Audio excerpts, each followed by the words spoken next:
About 5 or 6 years ago, I was living in Houston with my parents, studying for the bar exam. I would get up every morning around 4 a.m. to go run about 5 miles before starting my long days of studying. By the time night rolled around, I was exhausted and had no trouble falling or staying asleep. My bedroom was on the first floor, which was just a single room next to the garage. The second floor is where the kitchen, dining room, and living room were, and the third floor is where the guest bedroom and my parents' room were located. My parents rarely came to my room because they knew I was either studying or sleeping. This particular night, all was normal. I finished studying, took a shower, and fell asleep to the sound of the Golden Girls on TV.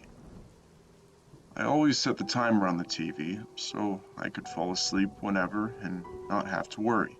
Later that night, after dozing off, I was woken up by the sound of something breathing heavily. It sounded like someone was struggling to breathe. It was as if they had smoke in their lungs and couldn't breathe. I knew immediately something was wrong.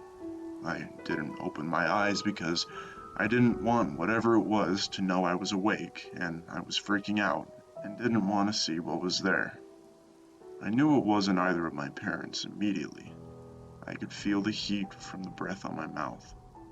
I slowly and carefully opened my eyes, the slightest amount, and what I saw will haunt me forever. I was wide awake by this time. I could see this tall creature standing over me from my left. It was darker than the darkest of my room, and it was breathing into my mouth. When I got a good look at it, I was even more terrified. It wasn't your normal everyday figure, although a black figure in your room at night isn't very normal. It looked like it had tree branches growing out of it. It had branches coming out of its head and its arms. I can only explain it as looking like Groot from Guardians of the Galaxy, but I hadn't seen that movie at the time yet, if the movie was even out. It wasn't until over 4 years later I saw the movie and immediately thought of my experience. But Groot looks harmless. He's kind-looking. Whatever was in my room wasn't kind-looking, and I didn't want anything to do with it. I knew I couldn't just lay there and let it do whatever it wanted to do, so I tried to say a prayer. I closed my eyes and screamed out the Lord's Prayer, and immediately it was gone. I slept with the lights on all night for weeks. To this day I get freaked out when I wake up in the middle of the night, which is now very often. I often wonder about my experience. I can't decide if I thought it was a demon or some sort of an alien. I don't usually tell people this story because they don't believe me. But I will go to the grave, swearing to its truth. Working 30 years as a police officer, I've seen lots of weird paranormal stuff that cannot be explained. There are so many caves along the Rio Grande River that have not been explored. There are also lots of irrigation channels that are unkept. These channels are strategically placed throughout the valley along the border in case Falco Dam or Alzaduez Dam overflows. Inside these channels are huge, underground, man-made ducts that look like apartments. Some have 12-foot ceilings, and some have tunnels that lead to other rooms. I guess this would sort out the water overflow to different canals. I saw several dead bodies, some decapitated, some bound, and some partially eaten by unknown types of wildlife. It didn't reach media that at one time there were about 12 homicides. There were your same MO bound from feet, upside down from trees, de-gutted intestines, heart, liver, stomach, all set aside in circles like rituals. They were supposedly transgenders, but some of the corpses did not look human, and some were found by kids who were exploring the insides of these ducts. I could have sworn that the one I saw at Cimarron on Cherry Road had broken off wings. This happened in the late 80s. I wish I had pictures to show, but yeah, It may have been humanoid or gargoyle offspring. I once saw one that leapt 30 feet across the road on all fours. It stood up like a man. It was slender, hairy, and about 5 feet tall. It stared at me as I was in my police car. I stepped out and kept it at gunpoint for a few seconds. I didn't know what it was. It resembled a human, but leapt like a cat. It then jumped to about 20 feet high into a tree. I was a rookie in '87 and chased it. Stupid. I tracked and found its foot sign. It was like an elongated human foot, but with a paw. That sighting was on Schuberbatch Road, south of 2 Mile Road, Mission, Texas. Crazily, I saw another near the Roma Bluff. I was on a special assignment with Border Patrol. Hunkered down with my M4 rifle, I had a piss. I found an isolated spot. It was uphill on a boulder, just upriver from the Roma port of entry. I thought my piss was falling on a garden hose. The hose then moved away. It scared the crap out of me. I swung out my M4. I had been waiting for dope crossings, but this was too weird. As I hand motioned my partner to watch my 12 while I went down to look, the same frickin' type of human-like cat creature peeked out from behind a boulder. It was 10 feet in front of me. I froze, but I yelled at it, "Get down, asshole!" It didn't respond, but then stared at me, looked away, then leapt 30 feet high into the brush. Of course, I chased after it, but my partner saw it too. We called our team downslope to be on the lookout. As soon as we called them, though, it ran past them.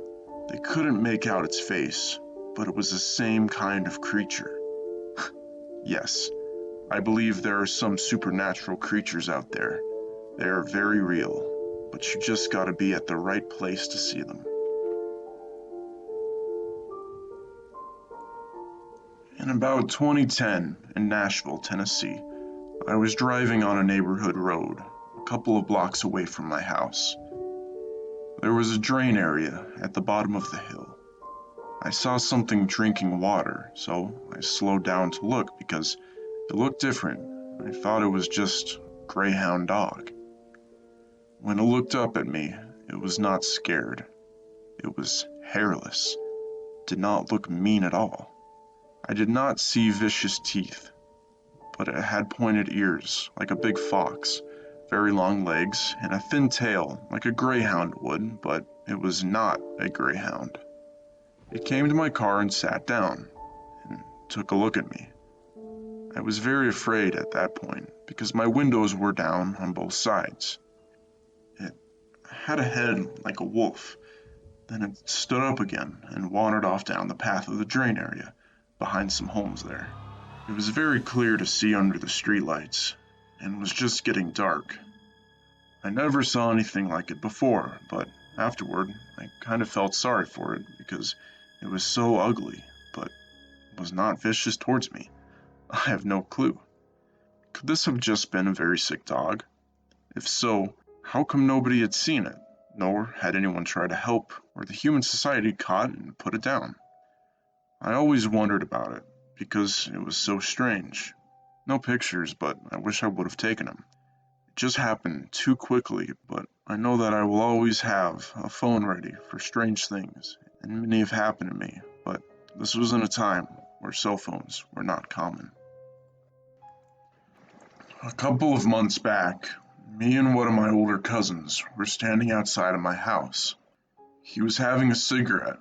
I'm not a smoker, but was always reluctantly called outside every smoke break. It was about 9 p.m., and being 4 cigarette breaks in, we pretty much ran out of things to talk about. I opted for just looking into the night sky and gazing for the Big Dipper, it being the only stars I can typically spot right away. After I'm looking up, I notice a dark silhouette literally about 10 feet from the top of the house. I live in a 2-story home, so 10 feet from the roof is pretty high up, but still close enough for me to still see. I could vividly see that it was the shape of a person flying from above my home and over across the street and out of sight. It moved smoothly across the sky, not too fast, just at a glide. I stared in disbelief, unable to speak. Long after it vanished behind my neighbor's home, I still looked in its direction, trying to understand what just happened. When I finally was able to gather my thoughts, enough to talk, I turned to my cousin who was looking into the sky and said, "Let's go inside." He put out a cigarette and we both walked into the house and sat in silence for about 5 minutes.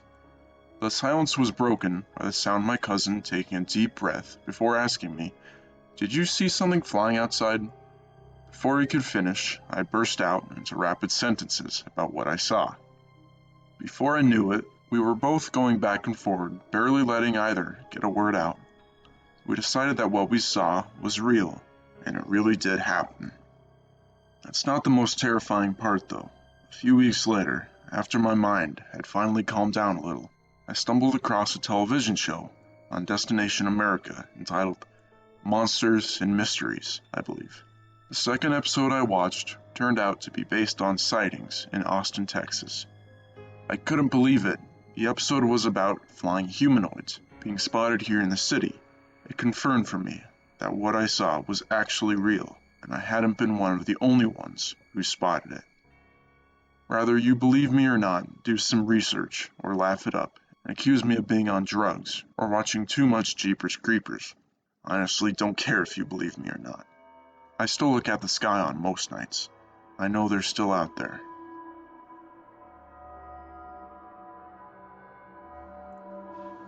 I do not know if anyone reading this has any information about the Goat Man on a small mountain in Tempe, Arizona. But if you do, please comment here. I'm a paranormal investigator and spiritualist. The paranormal has always been a big part of my life since my first encounter with the Oswang at 2 years old. While helping souls to cross over deep possessions, energy healings are a part of my everyday life. Every once in a while I run into things that still baffle me. 2 people in my life I have known very well for years and are of sound mind have had experiences with the goat-like creature. The first was an encounter on the reservation in Parker, Arizona.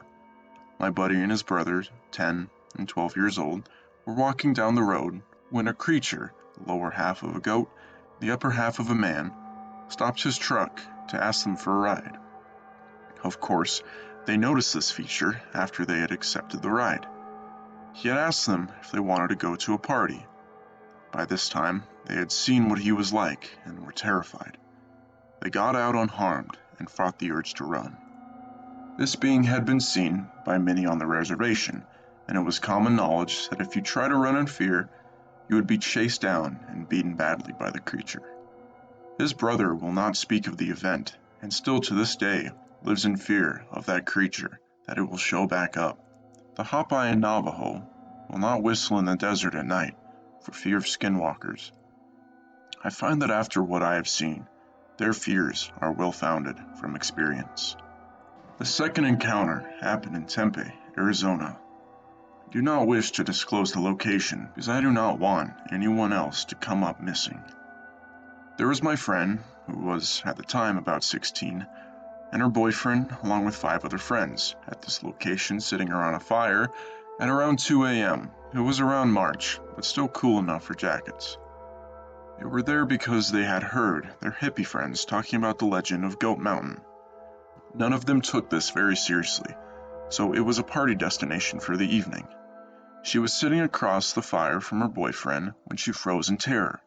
Standing behind her boyfriend was this creature, about 7 feet tall.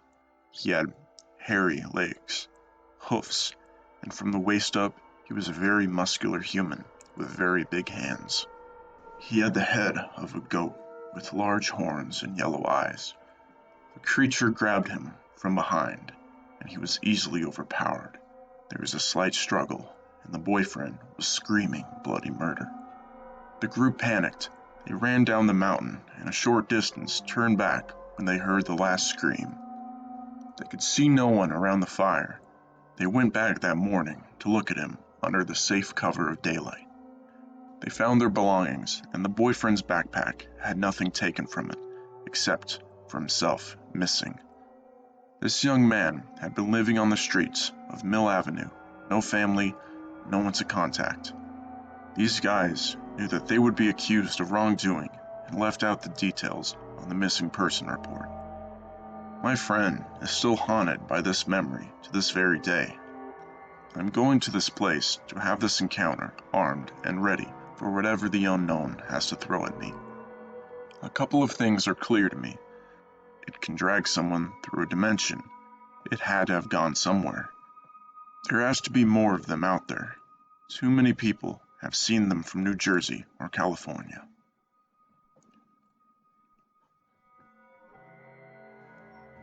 Hey guys, Gotea here.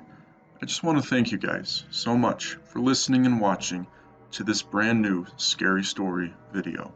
It's actually the second episode in my brand new series, Scary Stories to Tell in the Dark. And if you have any stories of your own that you want to share with me, please do not hesitate to contact my personal email, which will be in the description below, as well as if you guys want to check out my gaming channel and all the social networking associated with that channel. It is also linked in the description below. But yeah, thank you guys so much for watching, and I will see you mates in the next episode.